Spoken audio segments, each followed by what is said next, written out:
continue to cover here on NewsX World, but from a European conflict to one taking place in the Middle East. Israeli Prime Minister Benjamin Netanyahu says his latest meeting with US President Donald Trump centred on securing the release of hostages still held in Gaza.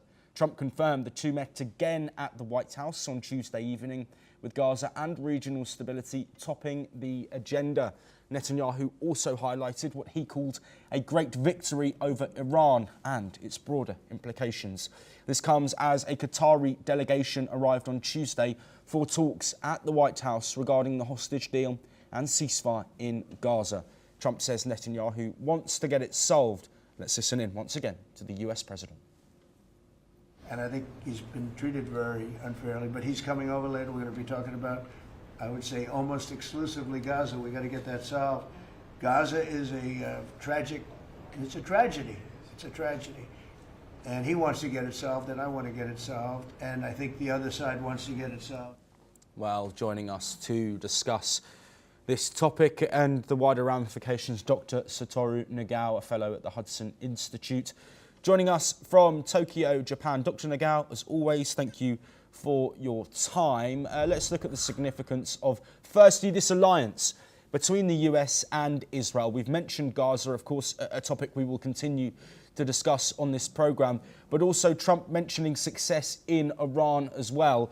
Two pillars here, the United States and Israel. Of course, Israel, the dominant force within the region of their borders, but also the US with their military might. How significant is that relationship moving forward in a region, the Middle East, that is currently facing extreme instability and insecurity around potential conflict? In case of the Gaza, the U.S. suggestion to ceasefire hasn't changed for a long time. Mainly based on for the half of the hostage released 60 days ceasefire.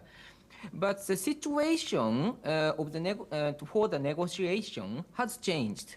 Hamas is losing the cards currently. For example, in the past, Hamas has support from Iran, but Iran is losing the influence now. And Hamas also is losing the card to deliver the food to the, control the food delivered to the people. But now the US NGOs escorted by the Israel forces start to deliver the food. This means that Hamas cannot control this material.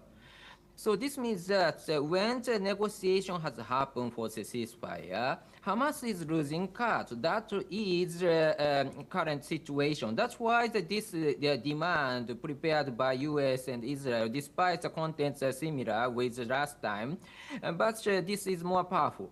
The problem is the Israel side and the Hamas side. When we check the demand of the both sides, this is zero-sum. Israel side cannot allow Hamas to survive because they are terrorists, and if they survive, this will be the potential to the next terrorism against Israel. And in case of the Hamas need to survive. So Hamas need to survive is a situation Israel cannot accept. This means this means that this is a zero-sum situation. Zero or sum is the choice. So in this case, how to achieve the agreement between two is very difficult negotiation. So even if the U.S. prepare this, and indeed, this is not easy to achieve the agreement between two, I think. Yes, Dr. Nagao, if you stay with us, we're going to continue with Benjamin Netanyahu's visit to the United States.